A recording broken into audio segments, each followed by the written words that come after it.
Have you ever looked at someone wearing a gold Rolex and thought, it's insane to spend $50,000 just to tell the time? I used to think that way too. Until I understood the mindset behind that decision, it wasn't about showing off. It wasn't about wasting money. It was a financial strategy used by the wealthy.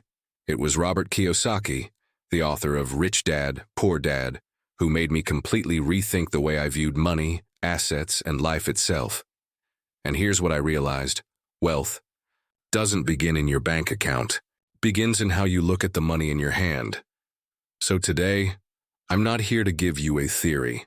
I'm going to share the real, hard-earned lessons I learned from Kiyosaki, and more importantly, how I applied them to break free from a poverty mindset.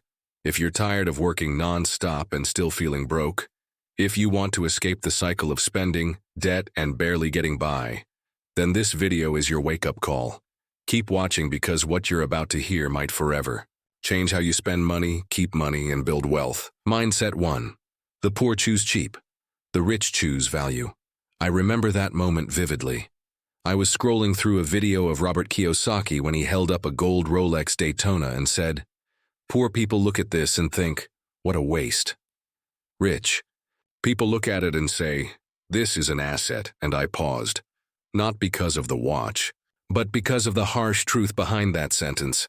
I, like millions of others, used to think just like the poor without even realizing it. For years, I lived with the belief that cheaper was better. I felt proud when I scored a great discount. I was satisfied buying something that looked like a luxury brand but cost half the price. I used to think that people who spent tens of thousands of dollars on watches, handbags, or cars were just fools, burning money for show. But Robert Kiyosaki wasn't buying a watch. He was buying gold. He wasn't wearing time. He was wearing an appreciating asset. You can wear an asset on your wrist if you know what you're doing. That's when I realized the difference isn't in the item. It's in the mindset. The rich don't choose what's cheapest. They choose what retains or increases in value over time. And that's not always cheap, but it's smart. A $50,000 watch isn't just a piece of jewelry. It's pure gold. And if gold goes from $3,000 to $15,000, as some predict, that watch becomes a mobile investment, not a liability. Picture this. A poor person spends $500 on 5 fashion watches, and a few years later, they're all scratched, tossed aside, and worthless. A rich person spends $50,000 on a gold Rolex, and years later, resells it for $80,000. Who really made the wiser financial decision? Lesson 1. Long-term value beats short-term cheapness. I started applying this mindset shift to all my financial decisions. Laptop. I used to buy basic budget models. 2 years in, they'd slow down, the battery would die, and fixing them wasn't worth it. Now I invest in powerful, durable models. They last 5 years and still run great. Motorbike. I once bought a cheaper scooter, saving around $800. Within 3 years, it broke down constantly. I ended up selling it for next to nothing. The next bike cost more up front but lasted longer, held its value, and I got a solid resale offer when it was time to upgrade. Clothing. I used to have a closet full of cheap deals but always felt like I had nothing to wear. Now, I keep fewer pieces, but they're high quality, timeless, and I feel confident every time I wear them. Lesson 2. Buy what others still want after you. The rich don't buy things just to own them. They buy to preserve and transfer value. A real asset is something other people are still willing to buy after you, for the same or even higher price. Could be a well-located apartment in a growing area, a valuable antique physical gold, a limited edition sports car, a vintage mechanical watch. The poor often buy things that only have value when new. After that, they lose worth, become outdated, and can't be converted back into money. Open your closet, your garage, or your bank account. How much of what you own holds sustainable value, and how much was bought out of impulse or emotion? Daily mindset. Question. Will this still have value in 5 years? This question became my compass every time I spent money. I stopped asking, is this cheap? And started asking, Is this an asset or a disguised liability? That simple question helped me eliminate impulsive shopping habits, redirect money towards smarter investments, accumulate assets that either generate returns or at least preserve value. Wealth comes from mindset, not just income. Robert Kiyosaki revealed a truth that school never teaches. You can't get rich if you think like the poor, even if you earn a lot of money. Poor people aren't poor just because they don't have money. They stay poor because of how they spend it. I used to be that way. But with the right mindset, I began a new journey, a journey of choosing value over cheapness, assets over liabilities, and long-term thinking over short-term thrills. Mindset 2. When money loses value, the rich buy assets, the poor hold worthless paper. There's a scene in one of Robert Kiyosaki's videos that I will never forget. He held up two items. One was a crisp $10 bill. The other is a 1964 Kennedy, half-dollar silver coin. Then he asked, "Which one would you choose?" I'm guessing you already know the most common answer. Most people, adults and children alike, picked the $10 bill. And that simple choice revealed a painful truth about how we've been financially programmed since childhood. Understanding bad money and good money is important. You see, that $10 bill looks more valuable because the number printed on it is bigger. But the silver coin holds real intrinsic value. It's made of actual metal. Since 1971, when President Nixon officially took the US dollar off the gold standard, paper money became fiat money, meaning it's no longer backed by anything real. To put it simply, today's money is belief, not value. You believe it's worth something because others do too, but in reality, it's just paper. Overprinting money leads to inflation, and inflation is essentially the process of eroding the real value of money. Governments print money to pay off debt, stimulate the economy, cover short-term spending. But the long-term result? Every new dollar printed dilutes the value of the money already in circulation. You need more dollars to buy the same item, and if you don't own assets, you're the one losing purchasing power every day. Robert Kiyosaki calls it the cruel game. The poor never see coming. Every time money is printed, asset prices go up. But poor people don't own assets, they only hold cash. Lesson 1. Cash is not an asset. It's a silent liability. When I understood this, I became afraid of holding too much cash, because cash doesn't grow, doesn't protect against inflation, quietly loses value every single day. I used to feel secure, having an emergency fund. But after 2 years, I realized it could no longer buy what it used to. Here's the harsh reality. $1,000 today, $1,000 5 years ago. And 5 years from now, it'll be worth even less. Lesson 2. The rich escape inflation by buying real assets. When money loses value, the poor tighten their belts. The rich, they buy more assets.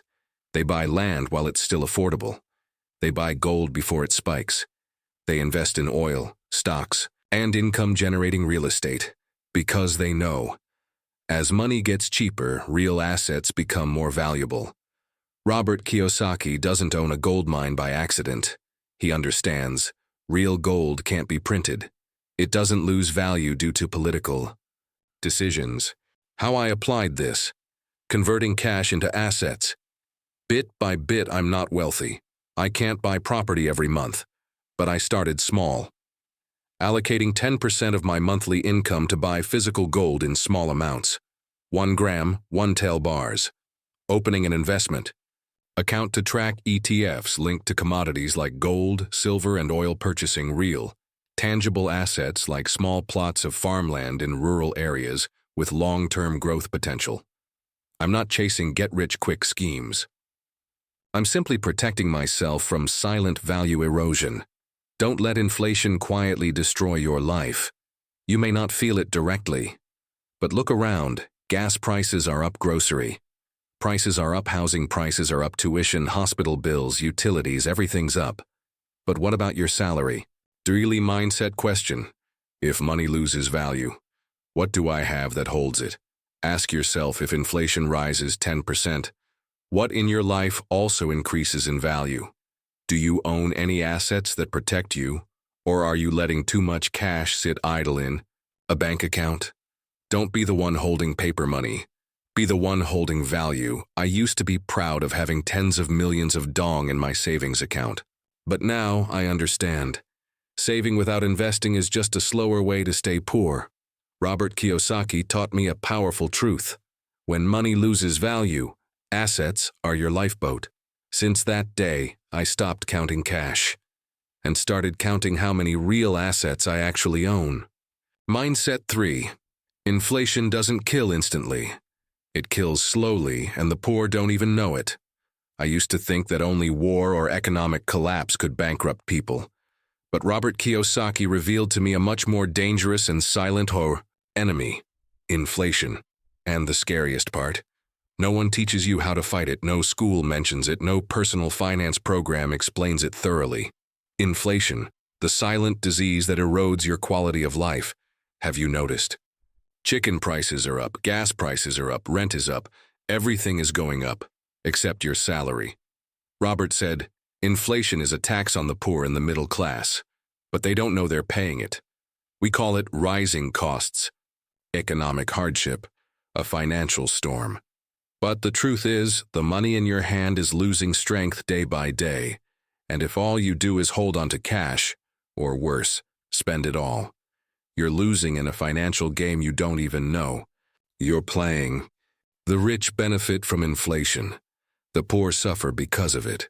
This is the core lesson I learned from Robert. Every time new money is printed, asset prices go up. Those who hold assets get richer. Those who hold only cash get poorer. Does he sound unfair? Maybe. But it's the truth. When oil prices rise, those who own oil wells profit. Those who fill their tanks complain. When housing prices go up, landlords gain, renters struggle. When gold appreciates, those who own gold build wealth. Those who hold cash lose purchasing power. So why do the rich make more money during economic stability? Because they own the assets that rise with inflation. My wake-up call, from blaming the economy to learning the rules of the game. I remember the moment this truth hit me. Gas prices had just spiked. I filled up my tank, watching the numbers jump on the screen, and I couldn't help but groan. At that exact moment, a friend of mine, who had invested in energy stocks, messaged me. Dividends were up 30% this month, thanks to the rise in oil prices. I fell silent. I was paying money out while he was earning money in. We were living in the same world, but playing two completely different games. Lesson 1. Ownership is the key to beating inflation. The rich own what others need during a crisis. Housing, real estate, energy, oil, gas, renewables, precious metals, gold, silver, food supply, land, agricultural stocks, cash-flowing businesses. The poor and middle class simply consume these things without owning them. So when a crisis hits, asset owners make money, while consumers pay more. Lesson 2. Invest in what rises with inflation. Even if you're not rich, you might be thinking, but I don't have the money to invest in oil or buy land. I thought that too. But I discovered there are simple, practical ways to begin. Commodity. You can invest in gold, silver, oil, or food commodities through ETFs with just a few $100s. Essential sector stocks, companies in energy, healthcare, and consumer staples often grow during high inflation. Digital assets. Some people shift a portion of their savings to Bitcoin or crypto to hedge against currency devaluation, but this requires careful understanding of risk. Invest in yourself. Rare skills, high-income capabilities, or a side hustle can increase your earnings over time. The common thread in all of these strategies: you can't stand still, you must act. Daily mindset question. If inflation hits 10%, how will my assets respond? This is the question I ask myself every time I spend or plan financially. Is the money in my bank account losing value? Is my portfolio built to withstand inflation? Do I own anything that increases in value when prices rise? You're not poor because of inflation. You're poor because you didn't react I no longer blame inflation. Because I've realized something important. The rich and the poor live under the same financial sky. The difference is, the rich know the rules of the game. The poor don't even realize they're on the board. Robert Kiyosaki once said, "You can't change the rules of the game, but you can learn how to play to win." And me like you, I don't need to be a millionaire to start. All I need is a mindset shift. Then take action. One small step at a time. Mindset number 4. The rich use debt to build wealth. The poor fear debt and run from it their whole lives. Back in school, I was taught that debt is bad. I heard adults say things like, "Stay away from debt as much as possible. If you want something, save up, don't borrow." Being debt-free is happiness, and I believed it, blindly, until I came across a lesson that completely shifted my mindset, straight from Robert Kiyosaki himself. Not all debt is bad. The real question is, are you using debt to consume or to create wealth? Debt is not the enemy. It's a tool. Robert Kiyosaki once shared that he borrowed money from banks to buy rental properties, and it was the tenants who paid off the loans for him, month after month. When I first heard that, I was stunned, because it flew in the face of everything I had ever been taught. But then I saw the truth. The rich don't avoid debt. They use it as leverage. They turn borrowed money into assets, and those assets generate real income. Understand the difference. Good debt versus bad debt. This was one of the very first and most important lessons I applied to my financial life after learning from Robert. Bad debt is borrowing to buy the newest iPhone when your current phone still works fine. Racking up credit card debt for vacations because you deserve to relax. Taking out loans to buy clothes, cosmetics, luxury cars, things that don't make you money. These debts may feel good short-term, but long-term they drag you down. Good debt is borrowing to buy a rental property that gives you monthly cash flow, using low-interest loans to invest in courses or degrees that increase your earning potential, using borrowed funds to launch a profitable business. Robert puts it perfectly. If you borrow money and someone else pays it back for you, that's smart debt. If you borrow money and you have to work to pay it back, that's dumb debt. Lesson number 1. Leverage is how the rich accelerate wealth. I used to think, I'll invest once I've saved enough. But Robert pointed out a hard truth. The rich don't wait to save up. They use other people's money to buy assets today. Think about it. You save for 10 years to buy a $100,000 property. A wealthy person borrows 70%, pays it off over 20 years, but their tenant covers most of the monthly payments. In those 10 years, their property goes up in value, generates cash flow, and they've already moved on to property number 2 or number 3. And you're still saving. And the price of that same property might have doubled. How did I start? I didn't jump into million-dollar real estate. I started small. I used low-interest credit to pay for a marketing course, and that course helped me start an online side. Hustle. I borrowed from family, interest-free, to invest in a digital asset, a blog that earns affiliate income. With that new income stream, I built a fund that eventually let me qualify for a loan to buy a small plot of land in a growing area. I didn't borrow to spend. I only borrowed when the asset I was buying could pay back the loan. Lesson number 2, spending smart beats blind saving. I used to think saving was everything, but saving alone doesn't make you rich. Only profitable investing does. In a world where inflation is rising and money is losing value, saving without knowing how to invest is just a slow death. Robert said it best. I use bad debt depreciating money to buy real assets. The asset goes up, the debt goes down. I profit both ways. Daily mindset. Question: is this debt buying me an asset or a liability? Before I sign any loan contract, I stop and ask myself, will this make me money? Will it generate consistent cash flow? Will someone else pay me for owning this? If the answer is no, I walk away. If the answer is yes, I go for it. Because that debt isn't a burden, it's leverage. Debt is just a tool. Misuse it and it can still destroy you. Robert Kiyosaki never encourages reckless borrowing. He made it very clear. If you don't have money management skills, don't understand cash flow, or can't tell an asset from a liability, debt can ruin you. So if you want to use financial leverage wisely, you must first learn to manage your personal cash flow, analyze income-generating assets, control your financial emotions. The difference isn't the amount you borrow. It's in why you borrow. Poor people borrow to live better today. Rich people borrow to live better forever. The difference is in the mindset, not the money. And if I, someone who used to fear debt, hoard savings, and panic over finances, can change and learn to use leverage the right way, so can you. As Robert Kiyosaki said, debt isn't bad. How you use it determines whether you end up rich or poor. Mindset 5. Poverty is a way of thinking, not the balance in your bank account.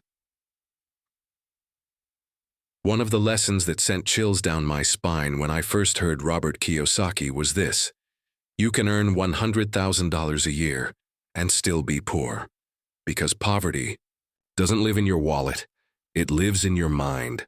At first I didn't understand how could someone making that much still be considered poor, but the more I observed, the more I experienced real life, the more it made sense. Some people look wealthy, they have high incomes, fancy cars, a luxurious lifestyle, yet live as emotional spenders, drowning in debt. On the other hand, some people with modest earnings have incredibly strong financial thinking, and their wealth compounds quietly, year after year. Poor thinking isn't about having less, it's about thinking small. Robert Kiyosaki broke it down clearly. Poor mindset is the kind of thinking that keeps you in your comfort zone, resists change, fears risk, and believes that saving alone is enough.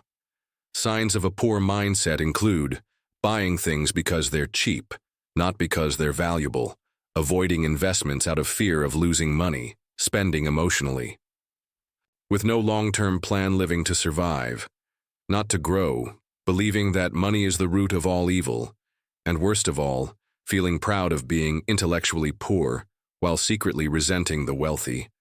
I used to be that person. The awakening moment. I realized I was poor in mindset.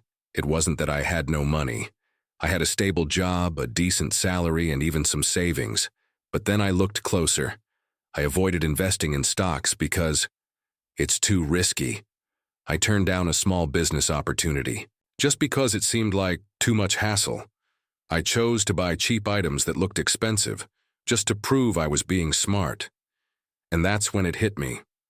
I was living inside a shell called stability, but I wasn't moving forward. Wasn't poor because of my bank balance. I was poor because I didn't dare to think bigger. Lesson 1. The poor mindset often masquerades as playing it safe. Have you ever heard or said things like, "As long as I have enough, that's all I need"? What's the point of being rich? Rich people aren't happy anyway. The rich just exploit the poor. These are limiting beliefs, shaped by schools, society, and often even by well-meaning family members. Robert Kiyosaki calls this the poor dad mentality. A kind, educated father with good intentions, but the wrong financial mindset, which kept him from ever achieving true financial freedom. Lesson 2. The rich choose growth, the poor choose comfort. Those with a wealth mindset constantly ask, how can I create more value? What skills can I learn to increase my income? Where should I invest to grow my wealth? They're not afraid to fail because they understand. Mistakes are tuition for success, as long as you're willing to learn. Meanwhile, those with a poor mindset look for the easy way out. They work just to get through the day. They avoid risk by avoiding action. They settle for just enough and call it wisdom. But in reality, they're limiting their own potential. Lesson 3. Financial freedom doesn't come from saving. It comes from mindset mastery. Since I realized this, I stopped setting goals like save more money. Instead, I focused on thinking bigger, expanding my income streams, investing to create cash flow, developing high-value skills, because as Robert Kiyosaki said, Wealth begins when you start asking bigger questions. Not, how do I save? But how do I create more value? Daily mindset question. Am I living to survive or to grow? Look back at yesterday. What did you spend money on? What new thing did you learn? Did you invest in your future?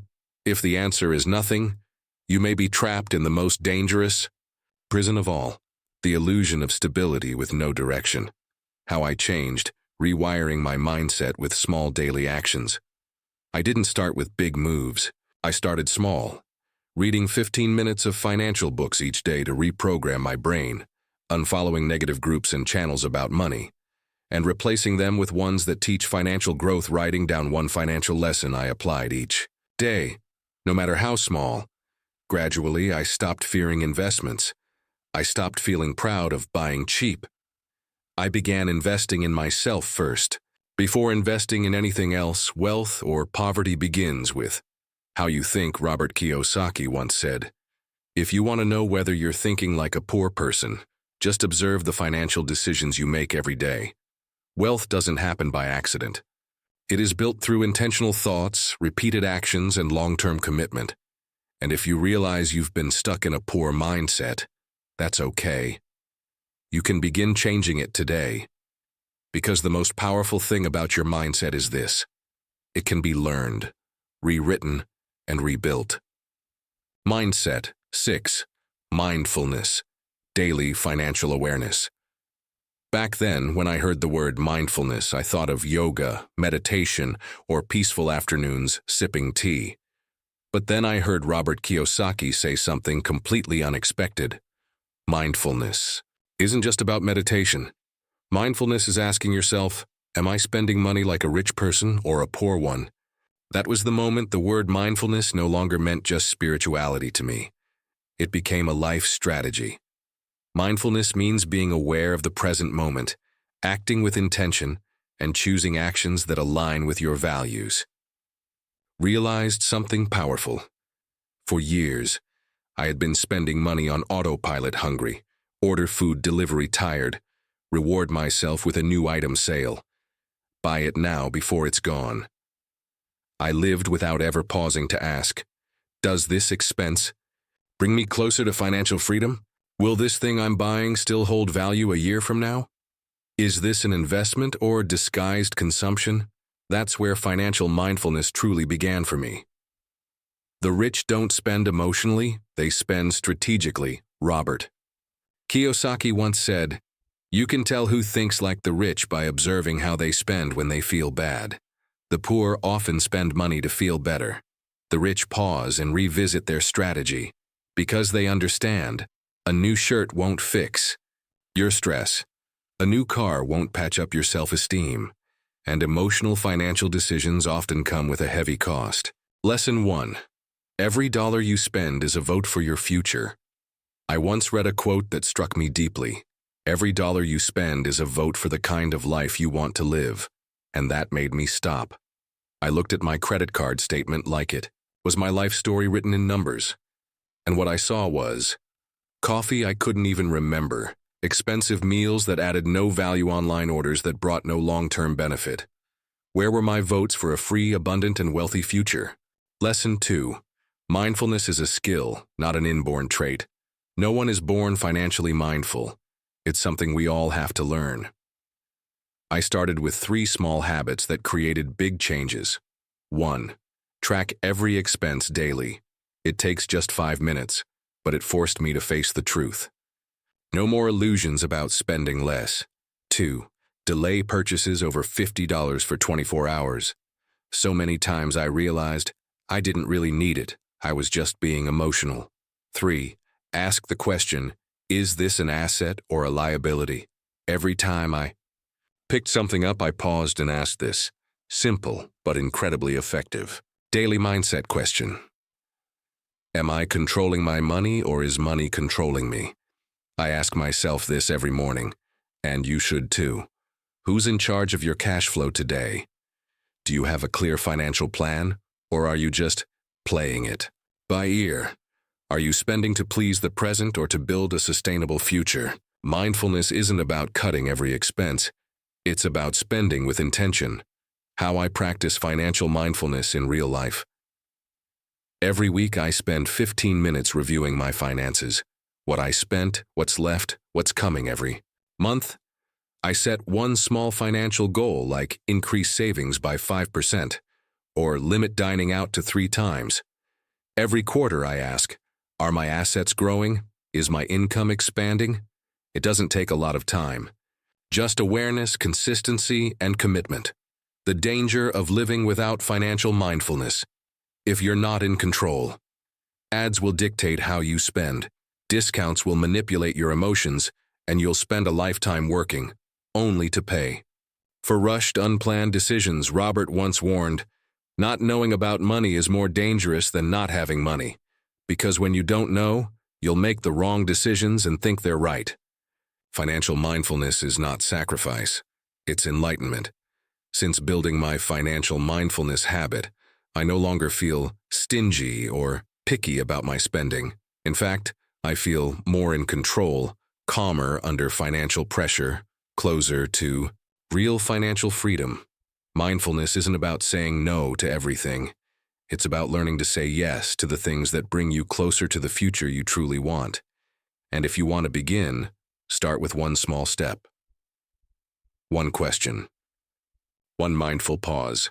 That's the moment you begin to think and live like the wealthy. Mindset 7. Are you thinking like the rich, the poor, or a teacher?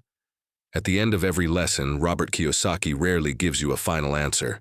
Instead, he leaves you with a question, and one question completely changed my financial mindset. Are you thinking like the rich, the poor, or like a teacher? At first, I didn't understand the comparison. Why bring teachers into it? But after diving deep into Robert's teachings, I saw the bigger picture. It's not about how much money you make. It's not about what school you went to. It's about how you view the financial world around you and the decisions you make because of it. The poor think short-term and live in fear. They ask, how much can I save? How can I cut back on spending? How do I survive until the end of the month? They spend money to fill emotional gaps, not to invest in their future.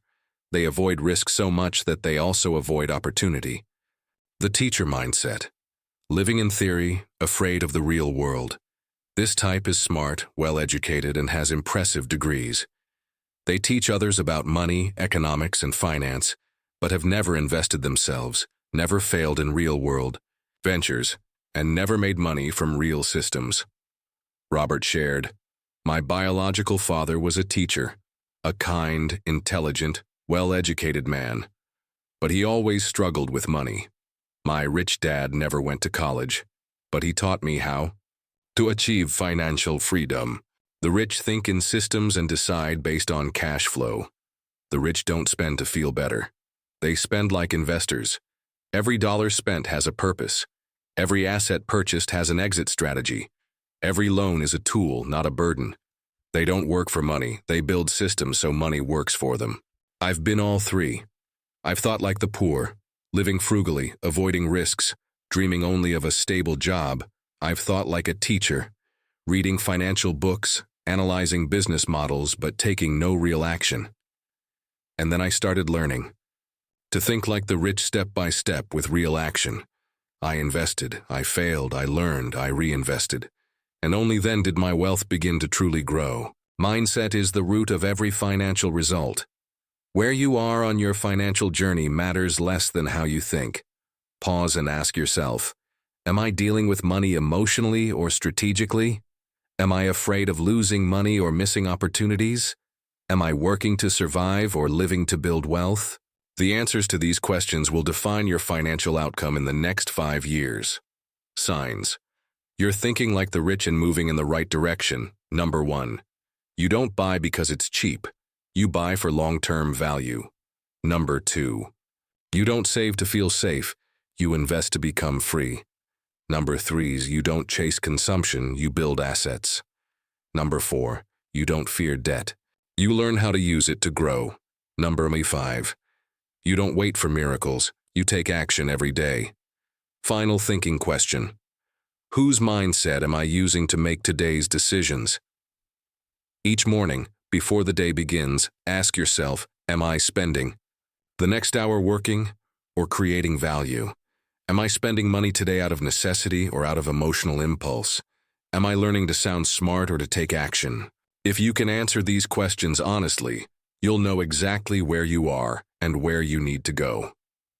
Wealth is a mindset journey, not a destination. Robert Kiyosaki taught me many lessons about money, but the greatest, most profound one that still guides me today is this: true wealth begins in the mind, long before it shows up in your bank account. You don't have to become a millionaire by tomorrow. You only need to start thinking like one today. Because when the mindset is right, the actions will follow. And when the actions are right, the results will come. If what I shared today resonated with you, don't let it stop here. Share this video with someone who might be stuck in a poor mindset without even realizing it. Subscribe to Grow Up Wealth to keep receiving real, inspiring, and actionable lessons that help you build lasting financial freedom. And don't miss the next video. Wishing you success in mindset, in action, and in life. See you in the next video.